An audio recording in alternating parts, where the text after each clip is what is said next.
Salutations, everybody. It is Matty here today, and I don't want to make a habit of having these pre-recorded messages before every podcast, but I want to apologize for missing a second week in a row. I've never done that before. I barely missed the podcast as is, but I hope you guys can understand because unfortunately earlier this week, my grandma did pass away, and so this weekend is the funeral, so that is what I'm attending and why I was unable to make the show. So I do hope you guys enjoy and understand. I also do want to thank Lone for handling the show for 2 weekends in a row and really making it much easier on me to go through this entire process, and I can promise you guys I will be back next weekend after Thanksgiving. So I hope you guys are looking forward to that. Once again, please enjoy the show, and other than that, stay sexy, stay active. I love you all. Peace. What is going on, everyone? It is me, the LoneVaultWanderer, here with, I think it's podcast 84. I just don't know anymore. These are so put together at the last minute that I haven't stopped trying, but I'm being very disorganized. So I apologize. But we have managed to get two different guests on the podcast, people that we haven't had before in the past, I don't believe. And we have their Twitter handles on screen right now. You can click on them, check their Twitters out. Thank you guys so much for joining me. We have at the Desert Ranger and at Dr. Alesis. Can you tell me how to pronounce your Twitter? Alicus. So Dr. Alicus. I've always been wondering that, and you've solved that for me. So first of all, Doctor, I know that you have your own YouTube channel, so feel free to plug away with that now. Oh, yeah. I just do walkthroughs and stuff on a lot of new releasing games, so check that out if you're into that kind of thing. Do you have any particular focus with like Bethesda games or any game? Oh, yeah. I play most Bethesda games, and I play a lot of first-person shooters. Yeah, sweet. And of course, we have at the Desert Ranger. What do you say you do on the internet? Well, I mean, I also have a YouTube channel. Oh, sweet! I didn't know that. Okay.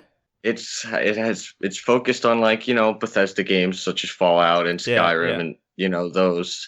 I also play a lot of Rainbow Six Siege. There's a lot of that, and every now and then a couple Call of Duty videos or so. Well, do you know what I'm doing right now? I'm sending Matty both of your Twitter handles and your YouTube channels to make sure he includes them in the description. You see how unorganized we are with this podcast. But seriously, guys, check their Twitters, links in the description below, and also their YouTube channels. Subscribe if you like what you see. But let's talk about our Bethesda news for this week. There's been a bit happening, and I think one of the major things to kind of, I guess, end the tale on Fallout 4. Fallout 4 mods are finally a thing on PS4. And I know that, Desert Ranger, you said you were experimenting or trying them out. Can you let us know how that experience has been with you? Well, so far the experience, it's different. It's actually making me want to play the game a bit more. Just allowing me to experiment with different armors that weren't actually, you weren't able to use them in the game. Yeah. Such as, when you're taking down the Institute, there's those special synths with the black carbon fiber looking armor. You can now use that. You can now wear helmets and masks without doing glitches. Sweet. There's mods that completely wipe out settlements. For example, if you don't want any of the wrecked pre-war houses in Sanctuary, it'll literally just clear out that whole area and then you can start fresh. It was funny. I used one of those mods. There's actually several mods that do something like that. So there's a mod where you can use the function clear all, and it'll clear everything that can be cleared in a settlement.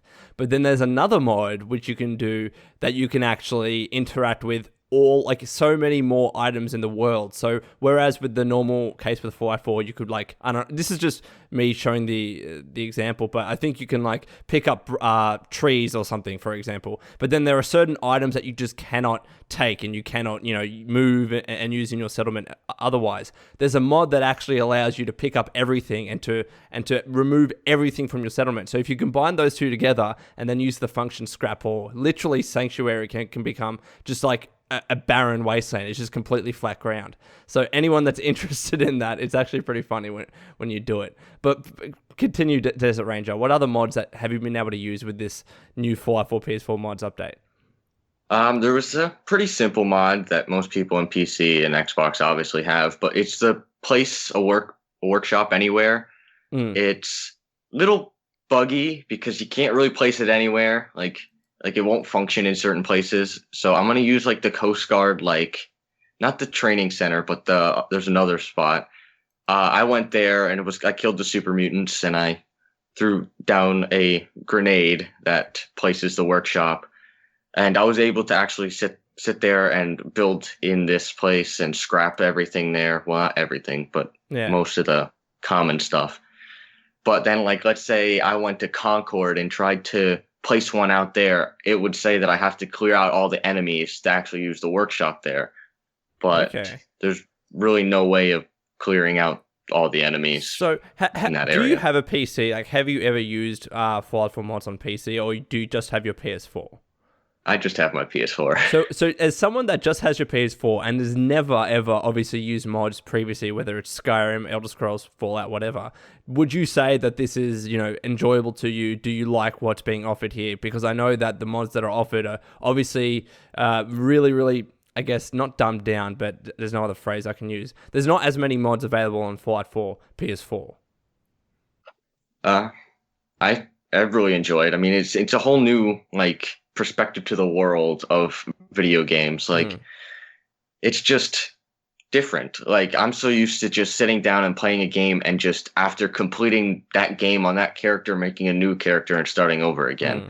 Now I can actually take the character that I started off originally and add mods to make it more interesting and allow me to fully explore things that I probably couldn't do without them.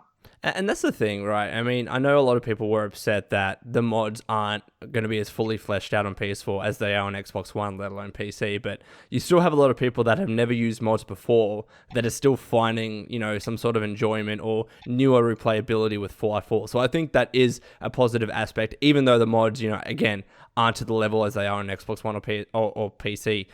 Doctor, do you play on PC or do you stick with your console? I play a lot of games on PC, but I also play a lot of games on PlayStation. I play Fallout 4 on my PC, and I've experimented with some mods, but not a whole lot. Okay, fair enough. Well, what do you think about the fact that, PS4 mods on Fallout 4 aren't as good as they are on PC? And would that change your mind if you ever wanted to play Fallout 4 on the PS4 or PC? Not particularly. I mostly just play games for their story and their base gameplay. Mods are kind of more of an extra, and I know a lot of people are going to be like, well, why do you even play Bethesda games then? But, I kind of enjoy the base game and the DLCs and that kind of just main stuff more. Yeah, no, so, you're right, because for a while, I personally didn't play on PC at all, and I would play Fallout 3 on Xbox 360, New Vegas on Xbox 360.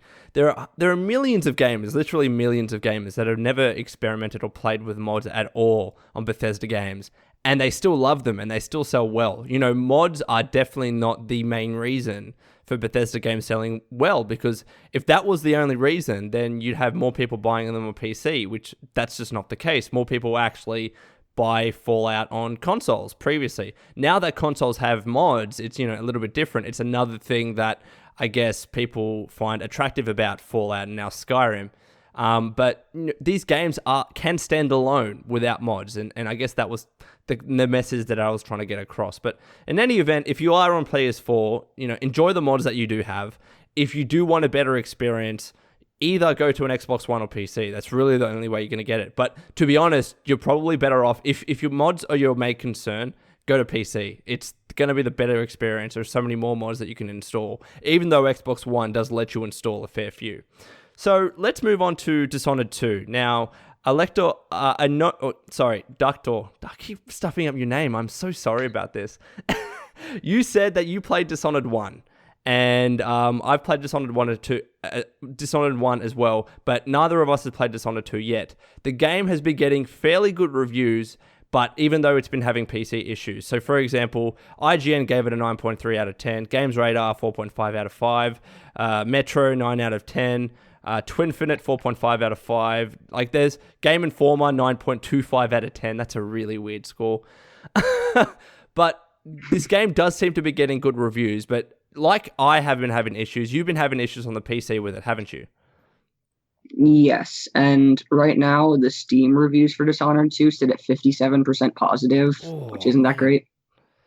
It's tough because a lot of games that come out, they could get good reviews on the console. But when they come to PC, because of technical issues that mar the game, then those reviews are going to be staying on there all the time. Like I know that Steam recently has been placing more of an emphasis on reviews in the past 30 days or whatever, but this potentially great game that unfortunately does have PC issues, it's gonna have bad reviews on Steam for a very long time, and it's happened with other games as well. So what do you think about Dishonored 2? What are your general thoughts about it now, bearing in mind the PC issues, but also the fact that it's getting great reviews on console? Well, I really want to play it, and right now, even after like the first beta patch, even though they said they were gonna like supposedly release another patch in the next week or so, I don't know if that's gonna fix my issues. So I'm considering maybe just giving up, getting a refund, and buying it on console. What are your issues exactly? Well, basically, I get past that first like really long loading screen for like 2 or 3 minutes. It goes past like the Bethesda screen and the Arcane screen, and then it starts loading that extra screen with like Emily and Corvo, and says like loading in the corner, and then the game just crashes to desktop. So your game just completely crashes. You can't even enter it. No. That's really like. Do you have it's Windows 10, right? You're up to date with everything. No, I have Windows 7. Okay. You got to upgrade Windows 10, man. I got to say, Windows 10 is very good. It is very good. Okay. I might do it. So you're actually thinking of moving to console because of these issues? Yeah. Man, like I was in a bit of a spot where, look, I know if I play Dishonored 2 on the PC, when it eventually runs well, it's going to run very well. It's going to look absolutely amazing, better than what it does on Xbox One, PS4. But obviously, because of all these issues, PC players are having to wait, essentially. And they can't be a part of that week one hype that everyone's playing the game at the same time, everyone's finishing it. So it does suck a little bit, but hopefully they do release something. I remember them saying that they were going to release a patch, and then the patch that they released wasn't fixing anyone's issues. Is that correct? The beta patch they released yesterday for Dishonored 2 on Steam. Okay. I heard that it did fix some performance issues, but not like the crashes to desktop and things like that. It's mostly just FPS issues that are kind of getting smoothed out. Wow, okay, that's really strange, because I have the Kotaku article here, which the very first beta patch addresses mouse improvements, including fixes for sensitivity being frame rate dependent, fixes an AMD cloth physics issue, whatever that is, and fixes an issue affecting CPU task priority, and the game no longer switches CPU task priority. So that patch doesn't seem to be actually fixing a lot of the frame rate issues that people have been facing. And even someone like me, that I met the recommended specs for this game. I have a GTX 970, which is pretty much on par with a 1060, which is what was recommended. Plus I have 16 gigs of RAM, yet I was still facing frame rate issues, even dropping from ultra to very high and then even to high textures. There was still drops, especially in the outdoor areas. So hopefully they are fixed soon. I want to get your thoughts, Desert Ranger. I know that you haven't played Dishonored, or 1 or 2 for that matter, but what are your general thoughts? What are you seeing in the community about Dishonored? Well, I mean, I see what Ellie posts on Twitter. So, I mean, I see some pretty good stuff out of Dishonored. Yeah. She loves that game. I don't know. I mean, it didn't really, the first one didn't really like pique my interest at the time. What was it about it? Like, what is it about Dishonored 1 that just, you didn't pick up and play? Because for me, I guess I wouldn't say forced, but I kind of played it because it was a Bethesda game and everyone said to play it. But what is it about it for you that you haven't, picked it up and tried those games? I don't know. I feel it was just like, I want to say too scientific, but it really wasn't to me. Like, I don't know how to really word it. Yeah. No, that's fair enough. Look, I know that Dishonored 2 as well, which is part of this week's news. Whoops, I've hit my mic. Dishonored 2 hasn't actually been selling as well as the first Dishonored, which is really strange if you think about it, because it's the second game. As many people, like, there's a bunch of people that bought the first game. This game has been getting so much more marketing and recognition, especially critically from reviewers, and yet it's still hasn't sold as well. It's been heaps of hype. Now, I don't know because those numbers that said that it's not selling as well came from the UK, and there was specifically physical console or hard disk sales. And I think maybe it's just an indication that more people are buying online or digitally. More people are buying on PC, for example. So I don't know how indicative those numbers are, but it's been getting so much more attention. And again, those reviews are across the board. Everyone pretty much thinks this game is great. It's just marred by those PC issues. So again, hopefully those can get resolved. But, you know, when I do have time, I do want to sit down and play it. I just don't have the fucking time. So let's talk about one of the last pieces of Bethesda news for today. Elder Scrolls Online has a free play this weekend for PS4 and PC/Mac. Not Xbox One, which is interesting. I think they're going to be doing that later. But I know both of you, and we can start with you, Desert Ranger, have been playing or have played Elder Scrolls Online.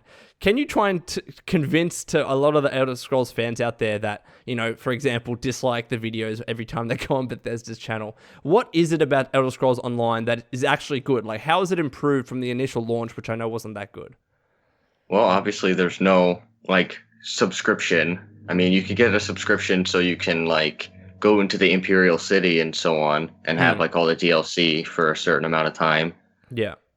But I would say, like, the quests outside of Cyrodiil are, like, they're good, but it's just a lot more enjoyable to just get a group of friends and just go into Cyrodiil.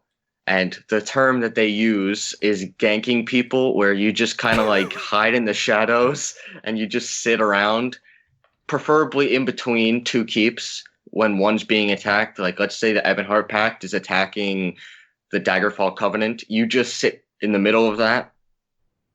And the certain people just like be by themselves, just riding along by themselves. And then you and your buddies will just jump out and attack them. And then you guys are the worst people. They're just trying to play online. They're just trying to have a good time. They don't have any friends, maybe. And you're making their life a lot worse. Oh, yeah. That's brilliant.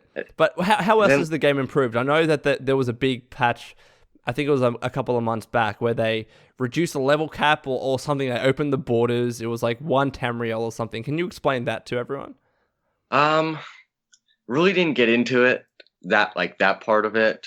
Okay. But the way it's changed in like overall, it's just you don't lag as much. Like, obviously if you have like bad internet connection, you're gonna lag. But like when there's a lot of people in an area, you don't get low frame rates. You just kind of like play like it would be a normal Elder Scrolls game. You just walk, go do your quest, go buy something, go sell something, smith, you know. In the Imperial City, it's very interesting. It's just, there's a lot of people in it, but not a lot of people at the same time. It's like every now and then you'll find that one big group of people, but most of the time you just find that one guy who's just wandering around killing things. So would you recommend this game or people, you know, to play the free online weekend this weekend if they are just Elder Scrolls fans, or do they need to have, I guess, a bit of a passion and an interest for on like MMO games? Like, I don't know what other examples there are. I'm not really into them, but would you recommend this game to people that are solely, purely Elder Scrolls fans, just in the single player sense? Yeah, I would. And why is that? Because, you know, they're moving from a single player offline game to an online game that seems to have a different focus. Why would you recommend it exactly? Well, it's like if you're into lore, the lore of it is just fantastic. Like basically anywhere you go, it has some little small Bethesda-like lore that just probably will pique your interest. Like there's a lot of Daedric stuff. There's a lot of like just small little things, and it's just like cool. Like, do they have a lot of books you can read and stuff too? Yeah, there's books, there's stuff like that. Okay, interesting. Well, what about you, Doctor? Like, how much have you actually played Elder Scrolls Online? I only picked up the game on sale on like Wednesday or Tuesday, so I've only played about like an hour or two. So I can't. Do you have any intentions to keep playing? And you know, presumably you were also just a fan of Elder Scrolls. Yeah, I'm a big fan of Elder Scrolls. I've put a lot of hours into Skyrim. I don't even know how many exactly, but and yeah, Elder Scrolls Online, it seems okay. I haven't really gone into it, so I can't really talk about it that much. So yeah. So what were your thoughts about Elder Scrolls Online when it was first announced and like brought out? You being just an Elder Scrolls fan in the traditional sense. When it was announced, I was a little bit skeptical. I was like, it's online. Elder Scrolls is normally single player. I don't know how this will play out. Yeah. But it did seem to have a very rocky start, and I didn't really play it a lot or at all. Actually, I played it like once at like a friend's house or something. Yeah. Fair but I just picked it up just recently after I've heard that it's actually gotten like really, really good. So, and that's what people are saying, that it's actually gotten really, really good, and just no one's giving it a chance, to be honest. Yeah, and after I've heard this, then I was like, okay, I'll give it a chance. It's on sale anyway, so why not? Yeah, and for the fact is, it doesn't have the subscription anymore. So if it's a free play weekend, you know, actually, to be honest though, I think the free play weekend's going to be finished by the time this podcast goes up. So if you did play it, let us know in the comments below whether you actually enjoyed it, because, you know, I can understand, for example, if a Fallout Online came out, I don't know how on board I'd be with it, because I like Fallout in the traditional offline single player sense. But in any event, the last update, which we're just going to speed past, is Fallout Shelter getting another update. This game is still being supported. I tried to play it on a plane the other day. I just couldn't get into it. But so I'll let you know what the main changes to the game are. So update 1.9 content includes new location for quests, which is a cave. Very exciting. New quests as well. Even more quests for the demanding Overseer, including new regular, weekly, and special event holiday quests during the Thanksgiving celebration. Holiday festivities. I think they had something recently for Halloween too. And new iMessage stickers. Sounds very, very exciting. So if you are looking to get back, if you are looking to get back into Fallout Shelter, I guess now is the time to do so. Have either of you played Fallout Shelter after the initial buzz or hype after Fallout 4 was announced? I played it. You go first. Oh, okay. You guys are so nice and cordial with each other. Just interrupt. Just do it. Okay. Well, I mean, when it was announced, everyone obviously freaked out because no one expected it. But I would play it, and then when it started to die down a bit because it was the same thing over and over. Yeah. You kind of just you put it away. Then they come out with an update. New clothing, new characters. You jump into it. Then they have the Mr. Handies and stuff that collect your resources for you, so you don't have to constantly be tapping the screen. Yeah. Then you get those pets that have special abilities, I guess, like minus 10% crafting time for crafting weapons and stuff. Yeah. So, I don't know, for me, again, I tried to play it on the plane the other day, and it's one of those games where you can't just sit down, play it for 10 minutes, and then it's a lot of fun. It's more, all right, I gotta get all my resources, put the fucking settlers here, send someone out to get items and scavenge, and then it's more of a wait and play game, which for a while, the novelty was there because it was the very first Fallout game that we got on phone. So I was enjoying it a lot. And plus it was, with the hype of Fallout 4. But after a while, I never could get back into it really. And I was addicted to it for several weeks. And to be honest, maybe that's just me with mobile games because again, I played Pokemon Go for a while and now I just don't play it at all, even though arguably it's gotten better. But what about you, Doctor? What are your thoughts about Fallout Shelter? Well, kind of like you said, it kind of got boring after a while. Is just sit down and collect resources, then go off the app for a couple hours and go back collect resources, kind of just a repeat. Then, yeah, they kind of fixed that with the whole questing system thing that they added a little while ago. But I was already kind of burnt out on it after playing it for several months since release. So I didn't really get back into it that much, even though that update did kind of fix it because you can go on adventures and stuff and actually kill things. And I might need to try it because that actually does sound like it would be fun. Maybe, I don't know. I'm kind of waiting to see what the Nintendo Switch is going to do, which might satisfy my portable gaming needs. If there was any time for me to pick up a portable gaming console, it would have been now with Pokemon Sun and Moon and the 3DS. But To be honest, I just don't have the time. But in any event, Fallout Shelter update, if any of you that are interested, check it out. But I think most people have moved past it, and maybe it just has a small core group of fans. So let's move on to what we're playing in our favorite gaming news bit. So I'll let you guys keep thinking about your answers for this, but we can actually all talk about this one because it's pretty, I won't say it's big news, but it's, something everyone can get into. The Game of the Year awards. So essentially Jeff Keighley, after VGX, or it was some strange name for the Game Awards, he essentially branched off, created the Game Awards, and this has been a yearly show that people have been seriously looking forward to. And he just announced all of his nominees for all of his category of awards, and we're going to be talking about the Game of the Year nominees. So these are the games, again, Game of the Year. If you haven't played them, you can't necessarily say it doesn't belong on the list. This is something that I got into on Twitter. You can only really say that a game could also be or should also be on the list. But in any event, the nominees for Game of the Year are Doom, Inside, Overwatch, Titanfall 2, and Uncharted 4. So what are your thoughts about that? We'll start with you, Desert Ranger. What do you think about those Game of the Year awards? What other games would you like to see on that list? I'm gonna go with Battlefield 1. I really enjoy that. It's fun. Well, why do you recommend that though? It just I played the beta. The beta was fun. Everyone was sniping because that was extremely OP. Yeah. But it's just fun.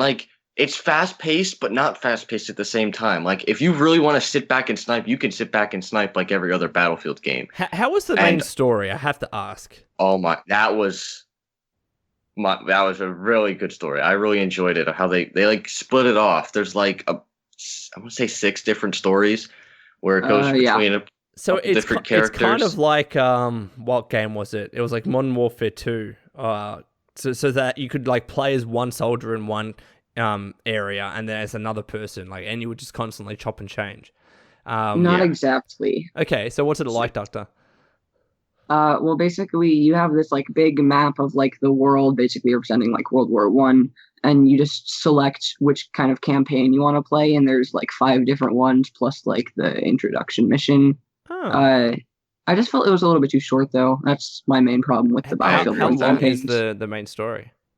It's about 6 hours if you play all 6 campaigns. Oh, that is rather... So pretty much each of the campaigns are an hour each, roughly? About.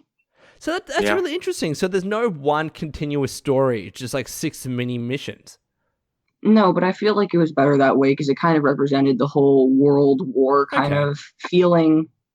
Yeah, that's fair enough. Well, what about you, Doctor? What do you think about this list, and do you think there are any other games that should be on it? So for the Game of the Year awards, I was a bit surprised Dishonored 2 was not on it, but I don't know. Because I think you had a podcast a while back where you talked about how Dishonored 2 might be GOTY. I think, again, and this is someone that I haven't still played Dishonored 2 yet, but I can see the reviews it's getting. But I can't, if there's only going to be 5 games on this list, I just can't see which game would be knocked off, because Doom was a phenomenal game. As someone that's played that game, it really was fantastic. The single player more so. Overwatch has been a crazy success, and even though it doesn't have a story, not every game needs to have a story and a single player to be good. It's a multiplayer game, but it does that fantastically well. So I can see that being on there. Titanfall 2 also is getting amazing reviews across the board too. It just hasn't been selling well for a plethora of reasons, probably one of which being released so close to Battlefield 1 and Call of Duty. And then I just haven't played Inside and Uncharted 4, but I know that each of those games are good and are critically acclaimed. I just don't know what I would replace with any of those games, to be honest. I kind of feel like it's really between Titanfall 2 and Uncharted 4, and here's why. So Doom had a phenomenal campaign, right? Yeah. But the multiplayer was not that great, I guess you could say. Yeah, fair enough. It was okay, but yeah. Inside, I haven't personally played it, so I'm not exactly sure, but I'm not exactly sure because it's kind of an indie game, and that doesn't mean it can't be GOTY in any way. Yeah, of course. But I don't know. Just because of the gameplay I've seen, I just feel like it won't. I can't exactly explain it. And with Overwatch, it's only multiplayer, and while it is a great multiplayer game, Titanfall 2, it has a great multiplayer, a great single player, and Uncharted 4 is just like one of the best single player experiences I've ever seen. Yeah, and to be honest, just looking at, if you look at all of the nominees for all of the categories across the board, Uncharted 4 comes up again and again. I think Uncharted 4 is easily going to win it. And again, even as someone that hasn't played, but you can kind of see sometimes where these things go. Inside, I want to say, and this hasn't been publicly said, this is me speculating, I want to say Inside's there so they could have an indie game on the Game of the Year awards list, because if you were to judge AAA games to indie games, in a real technical matter, obviously most AAA games would triumph over indie games because of the graphics and the art style, but that's not necessarily a fair comparison. You have to compare, bearing in mind that indie games are made by a smaller amount of people, they don't have the resources or the money. So I'm not going to disagree with Inside or an indie game being on the Game of the Year list. I think that's very important. Do you have any other final thoughts, Desert Ranger, on this Game of the Year list? Any other games you think should be there? Well, I mean, I didn't get Call of Duty Infinite Warfare, but a buddy of mine did, and I was able to play the remastered of Modern Warfare. And how's that going? Is that good? I've really enjoyed it. I mean, it's pretty good. It's just simple. It's just simple, and that's what those people, the Call of Duty people, everyone really wanted. Not like, I can go jump on a wall and then just bounce around all over the place. Honestly, though, like Modern Warfare 2 with the noob tubes and Last Stand, and I don't know if Modern Warfare 1 had Last Stand as well, but... Oh, it did. Oh, fuck. Of course it did. Well, okay, noob tubes there. Like, there's a lot of things in that game that I guess... Maybe the argument could be made that went too far in terms of keeping things simple and just having a straight, fun military shooter. And then beyond that, things just got even crazier. Like, looking at Call of Duty now, I see people dabbing and doing the nay-nay and stuff with their characters online. It's just weird to me. I'm just hoping that never happens in Infinite Warfare. Makes me cringe. So that's actually a thing, right? Oh, yeah. Black Ops 3 it is. And I think Advanced Warfare 2. Oh, my God. What's happened to my Call of Duty? I used to love that game. I really did. It died. It died. Like, I used to really like the Black Ops shoot-offs, because of zombies. Like, zombies has always been my thing, but it now seems that they have zombies with every year. Yeah. It went from just being only Treyarchs to, everyone's going to adopt it now. But just because there's zombies every year doesn't mean it will be good every year. To be honest... Advanced Warfare being a perfect example. Well, that's the thing, right? I mean, the thing that I liked about zombies, like the way that it went before between Infinity Ward and Treyarch, it would be a zombies game essentially, or a zombies mode once every 2 years. But we really looked, like friends and I really looked forward to that. And Treyarch would just knock it out of the park every single time, especially with the Easter eggs and the backstories and all of that. And especially trying to get all the achievements where you do need to do all the little Easter eggs.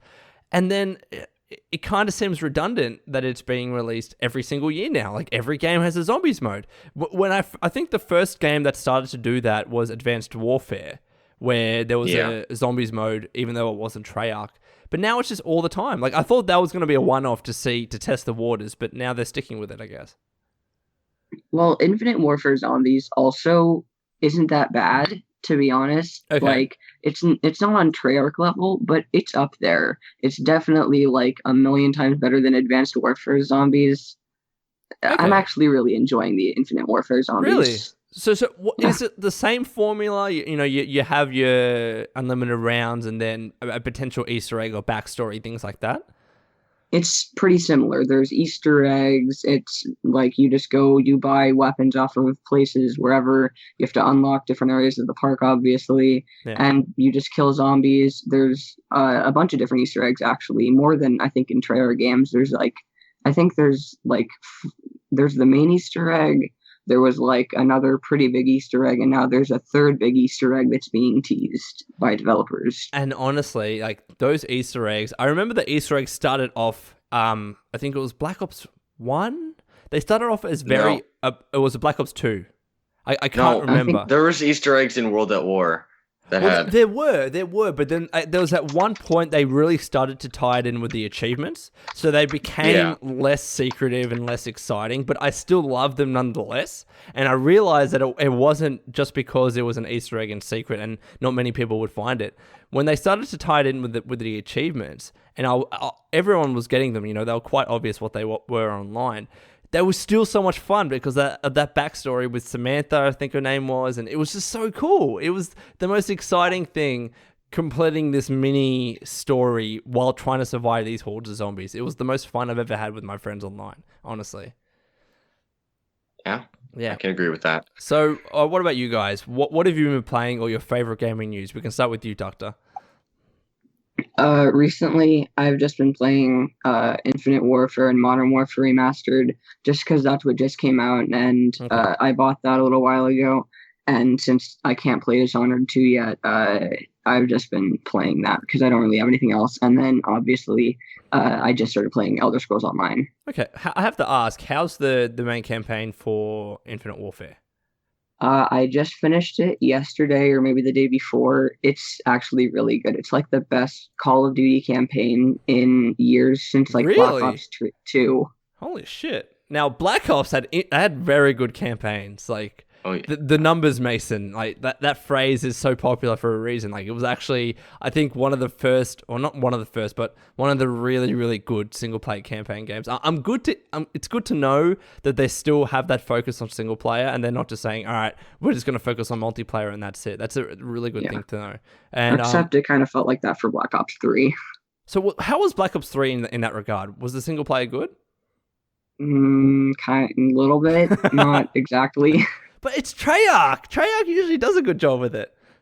No, not this time. This time. Damn. I agree with It didn't have any relation to Black Ops 1 or Black Ops 2 in any way. No way. Yeah, no relation at all. It's completely separate. You're joke. That's what made them awesome. Oh, exactly. Yeah. No, nothing. Except like there was like one reference that referenced like a name. I don't know exactly what it was, but.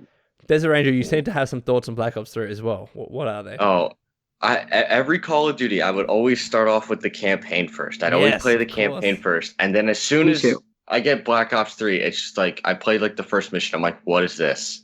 It's that bad what am I playing here? No way. Oh my god. Black Ops 3's campaign wasn't bad until like a couple missions in, where you really started to see just repeating gameplay and very repetitive, very similar maps every time, very similar kind of cliche plots in every mission. Why do you think that was happening? Like, was the zombies mode at least very good in Black Ops 3? Yeah, the zombies was pretty good. I think it was. So maybe that was it. Like, maybe they tried to focus more so on the zombies as opposed to the single player. I don't know. And they also seem to focus a lot on multiplayer as well. Okay. So. Interesting. All right. Well, what about you, Desert Ranger? What have you been playing, or what's your favorite gaming news? Well, it's gonna be pretty generic. I got Skyrim Special Edition. I played the living crap out of that game on PC or console. Console. Okay. Got it. I had to play through it one time, just no mods for PS4. Yes, like just play it normally. I had to. It's just so nostalgic. It was like I just wanted to go back into the world of Skyrim and just go find the little things that I remember finding on my own. Yep. And then after that I use mods, like not on the same character. Like I have a character that does not use mods, and then I have a character that uses mods. Okay. And then I ended up getting a corrupted save file, so I had to start over my modded character again. So that happened. So did you place just a lot of mods and that's why it got corrupted, or what? I don't know. There was that crashing issue that Bethesda came out with that patch that was like just the first patch on the special edition, and it just caused my game to just crash so bad. Really? It was like sometimes I'd start the game and it would crash, and then there's times where I'd be playing for maybe 20 minutes, it would crash. Jeez. And that was all because of that patch? Yep. That's really strange. Because I contacted Bethesda support about it, and they're like, disable all the mods. So I disabled all the mods. All the crashing still happened. And then I had a saving issue where it just would not allow me to save my game, either using the actual save button or quick saving. It just didn't work. Do you still have those issues now or not? No. I had to uninstall and reinstall the game twice before it fixed it. Wow. That's really weird. I don't know what that comes down to. Fuck, anyway. Works now. Well, it's fine now. And I guess that's the message with most games that have issues. Eventually it'll be fine, although some games don't. What else have you been playing aside from that? Or those two your main games? I was playing Rainbow Six Siege, and I think the new update came out for that. They added 2 new characters and I think 2 new maps. That's been a huge success, hasn't it, that game? Yeah, it's actually really small when it comes up to taking space. Really small. Well, like, I remember I people were getting upset it. because it's just multiplayer online, but it actually turned out to be a diamond in the rough. Yeah. Space-wise, on my PS4, I have the standard 500 gigabyte PS4, and mine's almost full. Mine's pretty full. It takes about 30 gigs of space compared to, like, let's say Black Ops 3 that takes 80 gigs. Or Infinite Warfare, it's 130 gigs for Infinite Warfare, Modern Warfare Remastered. I know that it includes Infinite Warfare, and I'm like, all right, fair and enough. Modern Warfare Remastered. Oh, so yes, sorry, Modern Warfare Remastered. But over 100 gigs, that's insane. That's huge. It is. That's 1/5 of most people's hard drives. That's Yeah. Yep. I had to delete like 3 or 4 of my games. I had to delete The Division, and I was like really sad because that's actually a pretty good game, multiplayer wise. So this is the thing. This is why I really like my Xbox One, because you can install an external hard drive, which I have. I have my 500 gigs on my Xbox One, and then a 1 terabyte external hard drive. And I would install games or apps that I don't necessarily care about on my external hard drive. So anything that's on my Xbox One hard drive, I think in my mind it's loading faster and stuff because it's not that external hard drive. But I don't know whether that's true or not. Alrighty, sweet. Well, we have a bunch of fan questions, and I'm going to pull them up now. Thank you for asking all these questions, by the way. We're doing well with this podcast. We're about 41 minutes in. So let's ask. See, this is the thing. All right. Ratchet570 always asks the best questions on this podcast, and I have to answer one of his questions every time because they're amazing. So here is his question. What's the biggest disappointment you've ever experienced in gaming? Like, that's a great question, right? You can't not ask that. No. I'm trying to think of I've one got now, to say, when I bought Rise of the Tomb Raider on computer, and it just didn't start at all. And I had gotten a free copy of Tomb Raider 2013 as a pre-order bonus, and I'd already played over 2 hours, so I couldn't get a refund. So I basically just spent $60 and never got to play the game. Oh, no way. It was really disappointing. I had a very similar story with LA Noire. It will not work on Windows 10. Like, there might be some sort of obscure fix to try and resolve that, but it would never start. And similar things happened as well with Dark Souls 1 on PC. You have to download and install all these mods to get it to run properly, and I'm just like, no, it can't be stuffed. So those are 2 games that are on my Steam account that I've never played because of issues like that. What about you, Desert Ranger?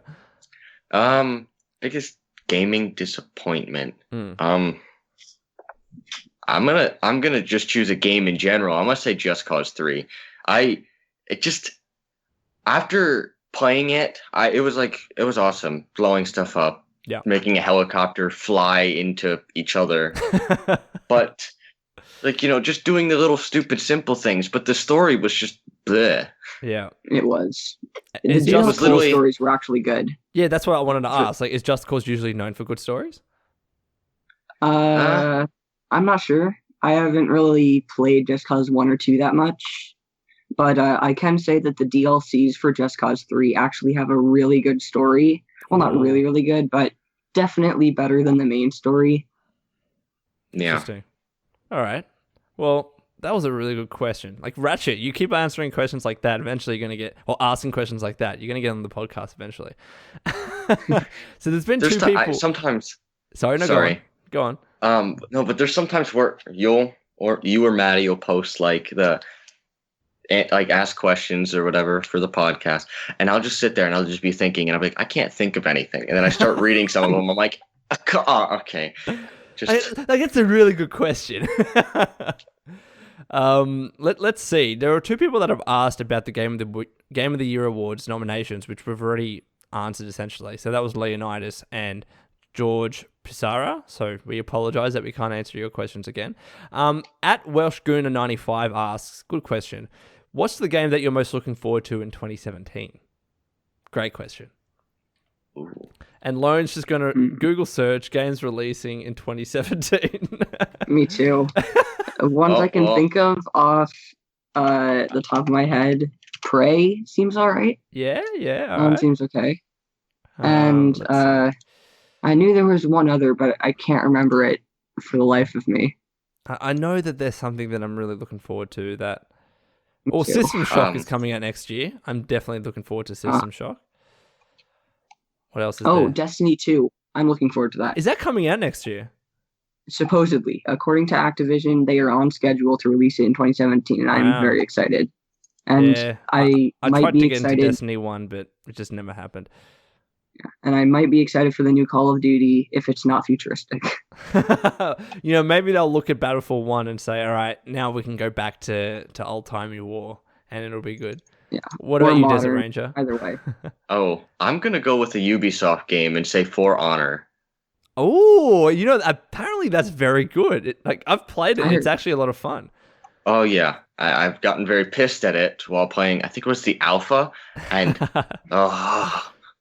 you just get thrown off a bridge, and then you're out, and then your partner's like basically screwed if you play the 2v2 part anyways. Yeah, fair enough. The alpha, for it being quite small, was very open. You had a lot of customization, like you had different characters. You had like this, obviously you had the samurai, you had the knights and the Vikings and stuff. That's so cool. And you were able to like change. You could have like maybe a shield with like a mace, or just like a plain like samurai sword if you wanted to. That's really cool. And it was just like if you beat an enemy or another player in a fight, you have a chance at doing like a special kill move where you could like cut their head off, or like just do something like really cool.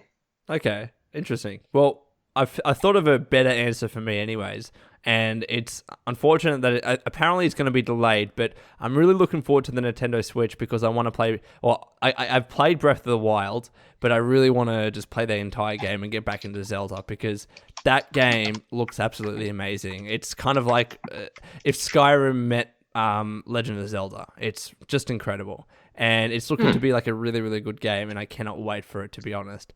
So, geez, there's a lot of Game of the Year questions. And here we go. What are your thoughts? This is from at Usurna MN Resu. I can't pronounce your name. I'm sorry, mate. What are your thoughts on Bethesda pinball? Oh, God, I saw that. I saw Maddie tweeting about it, and I was like... Maddie was pissed, though. I thought it was a joke. He seems angry. I don't think it's as bad as the Konami situation, to be honest. But for those of you that don't know, there's this company, I can't remember the name, I think it's called Zen or something. They're releasing a Bethesda pinball with Elder Scrolls and Fallout themes, etc. So, what do you guys think about that? I think it won't be completely terrible because these same guys also released... They also released a Portal pinball thing for Portal. If I'm guessing you guys know what that is, but it was actually not bad. It was pretty well designed, though it got boring pretty fast. I played like a couple hours of the Portal pinball, and I was like, okay, this is pretty cool, but I mean, like, I don't know. So I don't know if it'll be the same way for Bethesda pinball, but I don't know. Well, you guys, I don't know if you remember, on old operating systems, there was that pinball game that was on every computer. It was like a space jam pinball game or something. I used to play that thing for hours. It was so much fun. So maybe this could be a similar thing with Bethesda pinball. What do you think about this, Desert Ranger? I'm probably gonna be the same as Matty. I thought it was a joke at first, to be completely honest. It was just some guy who just, I'm gonna take a pinball machine and just make it look Fallout related or Elder Scrolls related, and I'm like, okay, I mean that's kind of cool, I guess. And then the Fallout Twitter page was like, oh, this is coming out, blah blah blah, and I'm like, wait, this is actually serious? Yeah. I don't know. I think it could be mindless fun for a while. I kind of like Fallout Shelter, to be honest.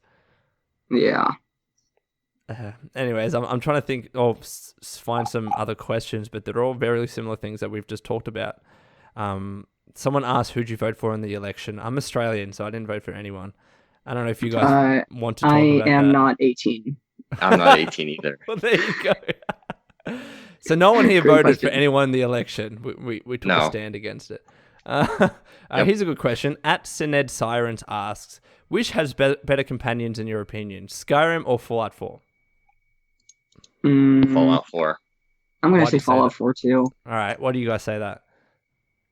The characters actually had emotion. Like if you're doing something and if you're playing like a mean playthrough, let's say, your followers actually like butt into your conversation that you're having with another NPC and give their input on it. Where Skyrim, there's Lydia who stands in the doorway and blocks your way out of a building. Oh, fucking Lydia's annoying. I swear to God.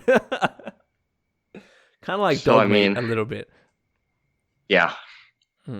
What about you, Doctor? What do you think about that? So mostly pretty similar things to what Desert Ranger said. But also I felt kind of, I guess you could say, more attached to the characters in Fallout 4. Yeah. Just through like the voice acting seemed better in my opinion. I don't know. It's funny that you mentioned this, because the voice actor for Nick Valentine is actually Corvo in Dishonored 2. Did you know that? Oh, he's also Bellathor in Skyrim. Oh, so he's just doing everything. Wait, he's Codsworth? No. I think he was. What's his name? So Dishonored 2, Corvo voice actor. I want to try and get him on the podcast. That'd be. What's his name? Doesn't have it here. Dishonored 2. Corvo. Oh, Stephen Russell. Yeah, Stephen Russell. That's him. I'm looking at his IMDb right now to see what he did. So what else has he done? Because he's done Thief as well. So he's Dishonored 2 Corvo, Fallout 4 he's Nick Valentine, Mr. Handy, and Codsworth. Maybe he's also in Fallout 3. Why? Who's he in Fallout 3? Hoover, he's the Enclave Doctor. What? And Hoover. And he was also Thief the Dark Project, System Shock 2, and Thief 2 the Metal Age. Wait a minute. He was Harold. He was Harold the Tree from Fallout 3. Was he? Oh, really? No way. Yeah, he was. No, from the original or from Fallout 3? Wait. Fallout 3. Harold Fallout voice actor. That's got to be him. It's him. It is Stephen Russell. That's amazing. I love like when you find someone is like the main character of the game, such as Corvo Dishonored 2, and then you look in their past and they've done all of these voices that you've never even known about. Like he was also in System Shock 2 as well, and a bunch of the Thief games. Yeah. That's amazing. That's awesome. That's pretty cool. In Whiterun in Skyrim, Bellathor? Yeah. He's also Bellathor, the traitor. That is so cool. Honestly. Wow. So maybe I'll talk to Matty. We'll see can we get him on the podcast for an interview. Try and do another Brian Courtney interview, which were just so much fun to do. They were amazing. Alrighty. Well, I don't know if there are any new questions that have come up, but I think they're all pretty much the same. Ratchet, your question was just amazing. Just to let you know, like always. I think that's about it, to be honest. So how long have we been going? For about 53 minutes. That's not bad. So it's going to be a short podcast, but Doctor and Desert Ranger, thank you so much for joining. Honestly, especially last minute, I always feel kind of guilty to say, all right, who's ready right now to do a podcast? Because Lone is ready. Hey, anytime, like around the same time you asked, I'm almost always available. Sweet. I can say the same. All right, no, awesome. But bear in mind, guys, again, the links to their YouTube channels and Twitters are all in the description below. And if they're not, you can blame Maddie for that. Maddie should also have the timestamps. I probably should have mentioned that in at the beginning of this podcast. But in any event, as you know, I like to end podcasts in a very disorientated way. I like to get the guests to end the podcast however they seem fit. And whenever we have two people ending the podcast, it always ends in a very interesting way because they have to kind of like awkwardly talk with each other. So I'm going to stop talking. Thank you so much for joining this week's podcast. And take it away, guys. End it however you seem fit. All right. Well, thanks for watching this. Yeah, that's... yeah. I'm so sorry for putting you guys on the spot. Goodbye. Oh, that's brilliant. I want to end it See ya.